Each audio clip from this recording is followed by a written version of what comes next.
programa Roteiro Espiritualista, que hoje apresenta as questões sobre a alimentação e a saúde. E quem nos fala mais sobre o tema é a professora de culinária Nítia Couto. Nítia, seja muito bem-vinda ao Roteiro Espiritualista. Obrigada. Bom, para que os telespectadores entrem no espírito do tema de hoje, eu gostaria que você apresentasse para nós qual é a diferença entre os vários tipos de alimentação, como a vegetariana, a vega, a macrobiótica, a natural, enfim, fizesse um panorama aí para os telespectadores.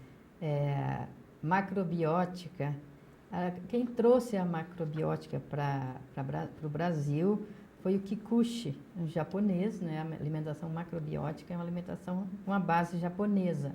A base da macrobiótica são os alimentos integrais, predominando os cereais, né? Aí entra trigo, aveia, milho, cevada, centeio, vários cereais. A base é cereais. E leguminosas, né? Alguns também usam peixe na alimentação macrobiótica. A alimentação vegetariana... A macrobiótica não usa frutas, né?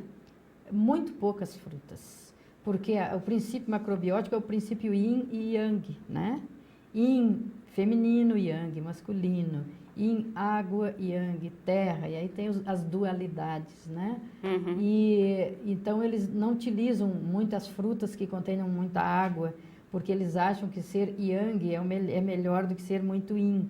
Inclusive, eles também falam que a pessoa está em estado yin quando está doente, né? Está em estado yang quando está sã. Então, tem essas dualidades que regem o princípio da alimentação. O princípio da alimentação, o princípio único que eles chamam, né? Que é do nascimento até a morte, tem aquele ciclo todo da vida, né? E a alimentação vegetariana, existem basicamente 3 tipos de vegetariano. Os vegans, né? Que não utilizam nenhum produto animal, nem mel de abelhas, porque é de abelha, não utilizam produtos de couro, porque precisou matar um animal para eles utilizarem aquele produto, sapatos, essas coisas, né? E comem só cereais, leguminosas, vegetais. Nem leite, nem ovo? Nem leite, nem ovo. Eles são os vegetarianos mais restritos em termos de alimentação que existem. Esses, na minha opinião... se eles não tiverem uma alimentação bem equilibrada, eles poderão ficar desequilibrados nutricionalmente, né? Porque aí faltaria alguns tipos de vitaminas, teria que repor, coisas assim.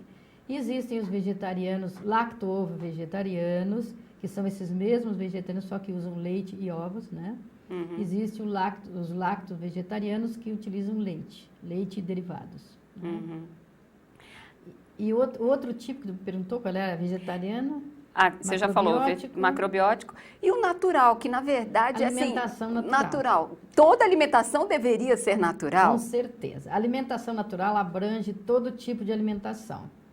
Né? Onívoro, que a gente chama aqui. Onívoro é o que come de tudo desde que natural. Né? Uma alimentação... Não seja uma alimentação processada industrialmente. Exatamente. Seria alimentação natural, 100% natural... ovos de galinha caipira, frango caipira, carne do boi que foi tratado sem hormônio, etc. e tal. Desde que natural pode comer tudo. Já a alimentação natural vegetariana, que é o tipo de alimentação que eu utilizo, né? E que sem uso de carnes nem nada, aí é um outro tipo de alimentação, uma alimentação natural mais vegetariana. Aí não utiliza nenhum tipo de carne. Pois é. Você tocou num ponto chave, né, da questão da alimentação. A carne vermelha, cada dia que passa, coitada, ela tá se tornando uma grande vilã. Alguns falam mal por questões do impacto tóxico que ela provocaria no corpo. Outros falam mal porque ela traria vibrações deletérias para o corpo, né, de quem come, porque utilizaria a morte dos animais para o processamento dela. Eu acho que se a gente usar um pouco a nossa intuição, a gente vai saber que tipo de alimento seria bom para o nosso corpo, né? Eu, há muito tempo, descobri que a minha alimentação é a alimentação vegetariana. Agora, com certeza, este impacto, não só o impacto da questão de matar os animais, de sacrificar os animais, né?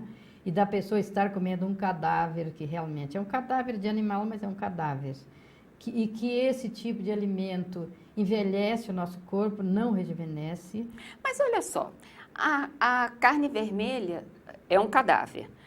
O frango é um cadáver. Com certeza. O peixe é um cadáver. Os crustáceos são um cadáver. Então, e aí, como ficamos?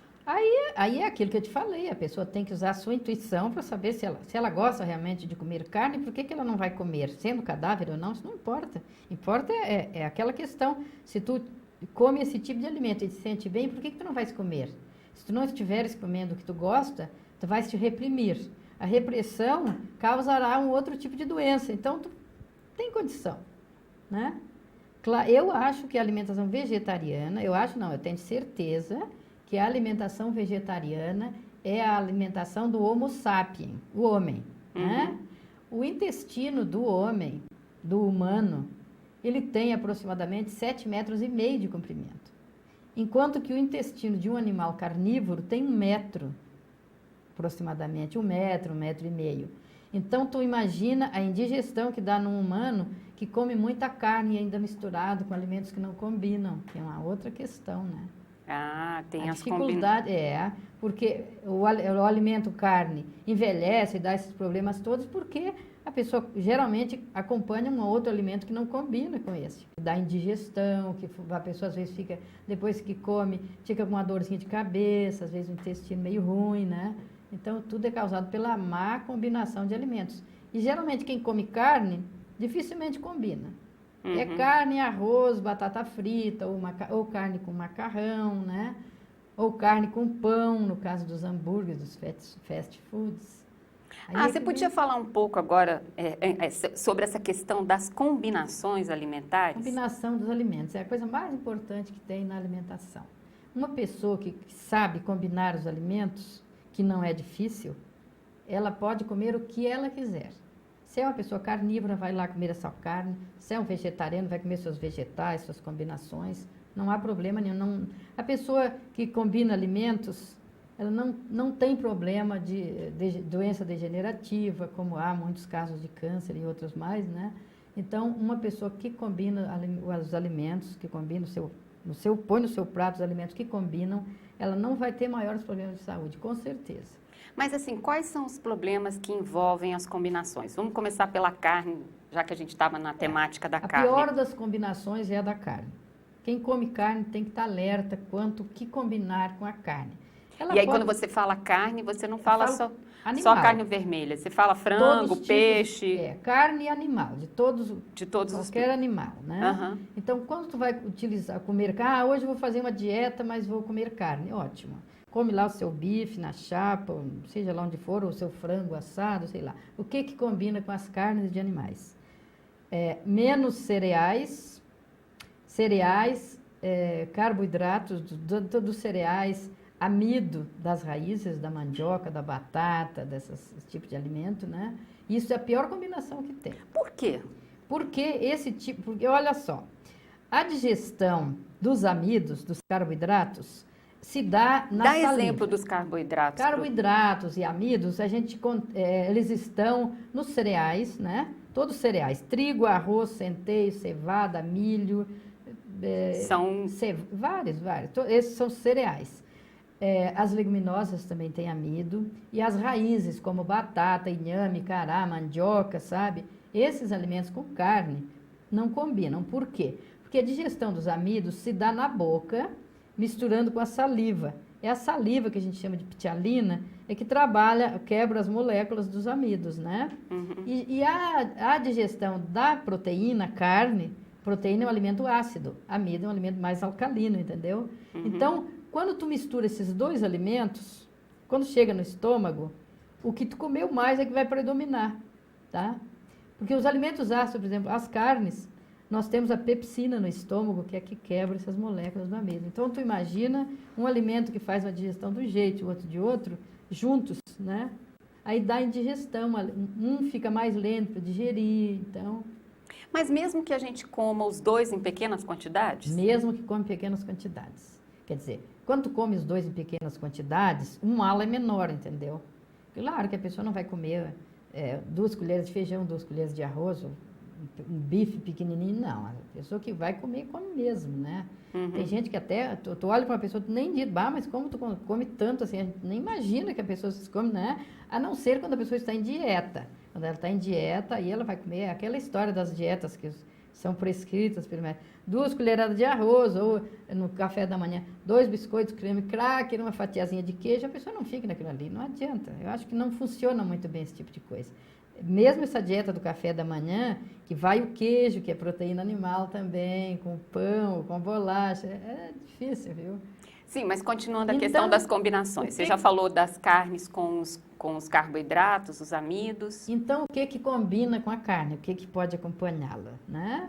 São os legumes, né? Legumes. Legumes é aquela coisa que a gente não sabe bem o que é. É chuchu, abobrinha, vagem, sabe? Essas coisas que são os legumes. Que as leguminosas... Cenoura. Cenoura. As leguminosas são os feijões, todo tipo de feijão, que a gente tem uma variedade muito grande, né? Grão de bico, Grão feijão de bico, branco. feijão de soja, azul, que tem vários feijões. Então, as carnes combinam com esses legumes e com muitos folhosos verdes, que tem vários tons, né?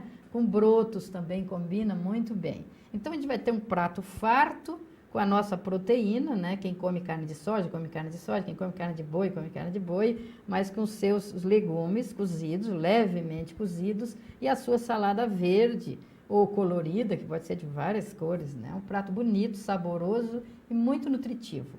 E menos calórico para quem está sobrepeso, né?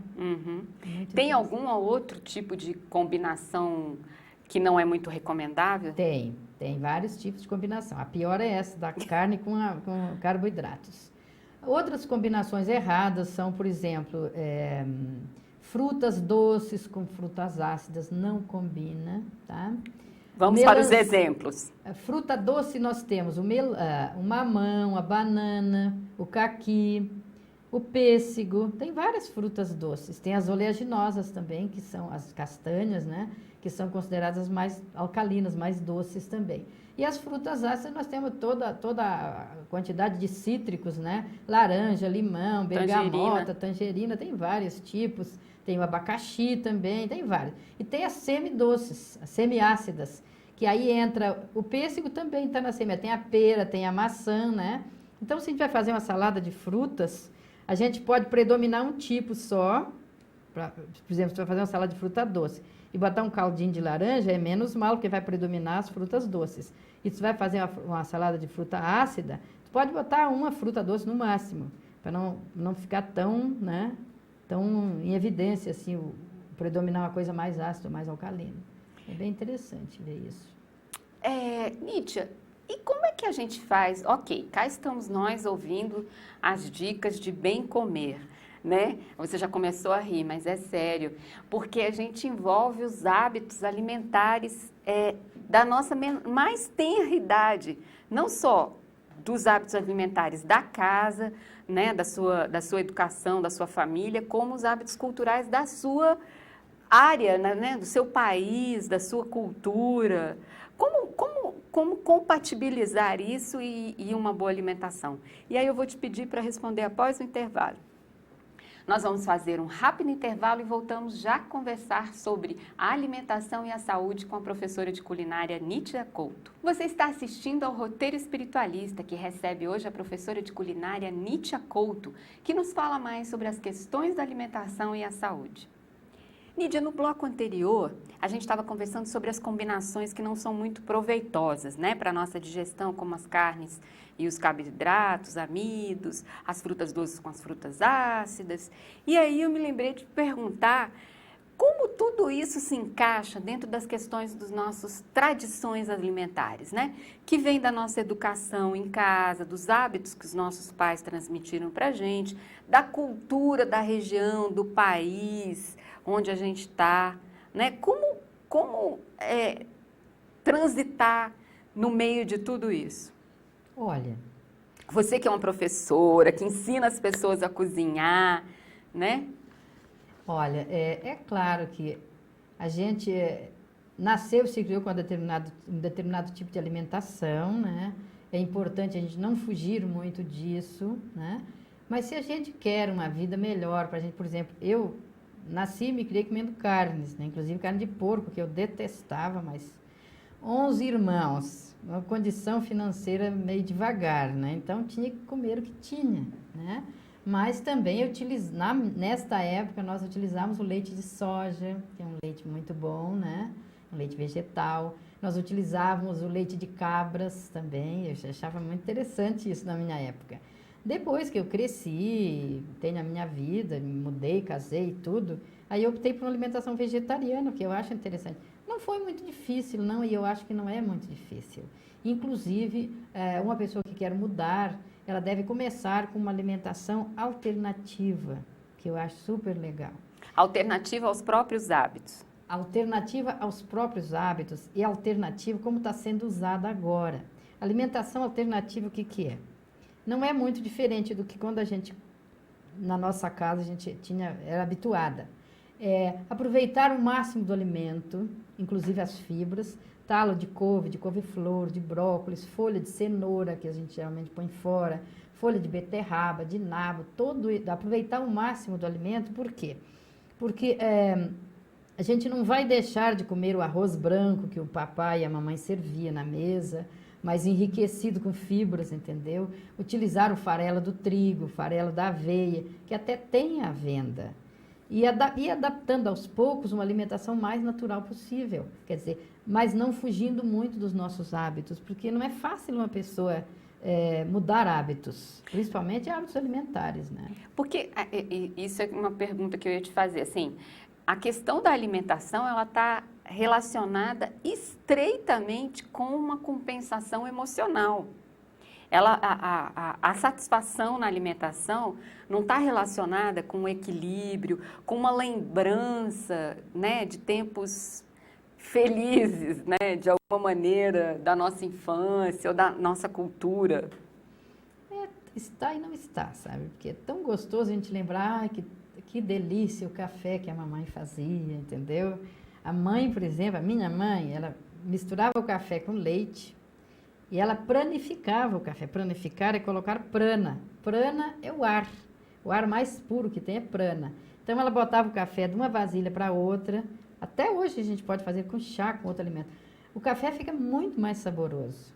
Então, por que ele fica areado? Fica pranificado. Prana é o alimento sutil, né? É o alimento que alimenta, por exemplo, os nossos corpos sutis, porque a gente não é só carne e osso, né? Lógico. Uhum. Então isso é legal. Agora, claro que dá sim para a gente adaptar uma alimentação natural e ter as nossas boas lembranças de infância, com certeza. Com certeza. E como é que a gente faz para ter uma alimentação mais saudável nessa era do fast food? Assim, olha só, você é uma pessoa que opta por uma alimentação natural e aí os amigos te convidam para um churrasco. Aí você não vai? Eu até vou no churrasco sem problema nenhum, mas aí antes de eu sair de casa eu como alguma coisa para não passar fome.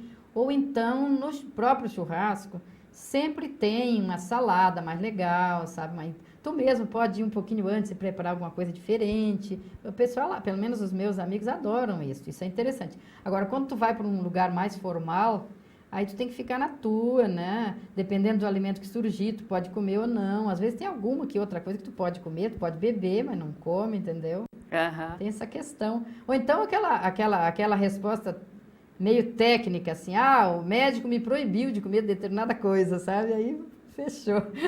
Não, é porque a mudança de hábitos alimentares faz com que você fique um pouco deslocada. Nem todos nós, né? Depende da pessoa, depende do que a pessoa faz, né? Mas que realmente muitas pessoas se sentem deslocadas, com certeza. Muitas pessoas se sentem. E no dia a dia, como é que a gente faz para cozinhar em casa?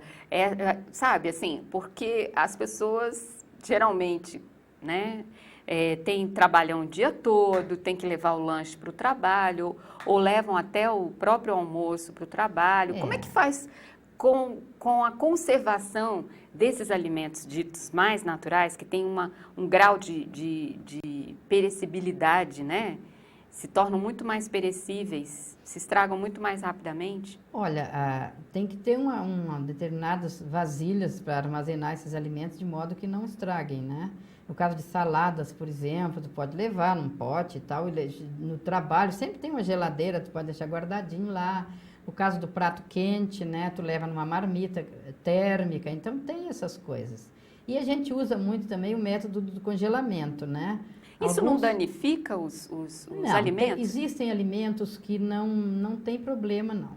Como, por exemplo? Se tu usa uma técnica correta de congelar, não há problema. Cereal e leguminosa, por exemplo, o famoso arroz e feijão, tu pode deixar ele pré-cozido, né? Pré-cozido e terminar de cozinhar antes de sair para o trabalho, no caso. Aí lá tu esquenta, não há problema nenhum, de jeito nenhum. Agora, legumes e folhosos, alimentos verdes, de jeito nenhum. Isso tu tem que levar para preparar na hora. Isso não tem como.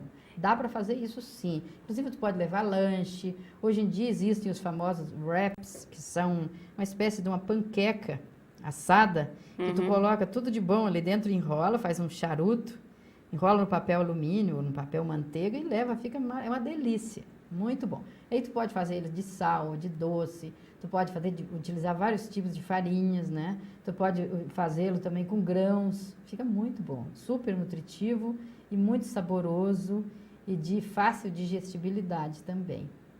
Bom, para quem não gosta de verduras, verdinhos, né? Que dica você daria? Quem não gosta de saladas, né? Aí o que vai acontecer é que essas pessoas vão utilizar mais frutas. As frutas não que vão substituir as saladas, mas vão ter mais prana, vão ter mais energia viva, entendeu? E agora um alimento que as pessoas, que nem todo mundo gosta, às vezes até porque nunca provou, são os brotos, né?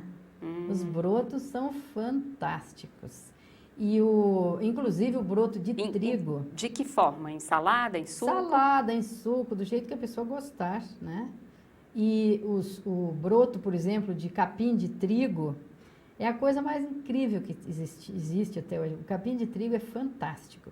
Ele tem uma quantidade boa de clorofila, né? E tem vitaminas, sais, minerais, assim, muito mesmo. E a gente ingerindo este suco de capim de trigo, a gente sempre bate no liquidificador, com laranja ou abacaxi, sempre com uma fruta assim, saborosa, né? E coa-se muito bem ele, por causa do capim, né? Porque é capim. Este suco, ele imediatamente percorre a corrente sanguínea e desintoxica o organismo assim, de uma hora para outra. É uma coisa assim fantástica, sabe? Para que tipo de problema de intoxicação? Não, até para quem não está intoxicado, quem quer ficar sempre bem, se sentir bem, para pós-operação é fantástico, viu? Quando a pessoa extrai um dente, que realmente perde muito, né, na questão das anestesias, isso é muito bom. E um cereal novo que está aí, todo mundo está usando, que eu acho... A quinoa. Quinoa é completíssimo, é muito saboroso, só não se pode comer demais, porque é muito forte, sabe? Tem um gosto muito gostoso, assim, um gosto refrescante, né? A quinoa na salada, ela é ótima. Para cozinhá-la e misturá-la na massa, na feitura dos pães ou nas sopas, é fantástica a quinoa. A quinoa também, ela é altamente desintoxicante e muito nutritiva também. Nietzsche, eu queria que você comentasse para a gente, assim, como é que funciona a gente comer alimentos que não são do nosso país, que não são da nossa região, ou mesmo da proximidade da nossa cidade, ou inclusive que não estão na época, na estação, né, mais adequada de cultura daquele produto. Com certeza o alimento da época é o melhor da gente consumir porque tem menos agrotóxico, é mais barato, né? Então a gente pode consumir. Mas consumir alimentos de outros países também, como no caso da quinoa e do trigo e outros mais, também é importante quando esse alimento vai trazer benefício para a nossa saúde, né? Eu acho que é isso daí. Ok. Nietzsche, muito obrigada pela sua entrevista ao Roteiro Espiritualista. E nós convidamos você para o nosso próximo programa. Obrigada.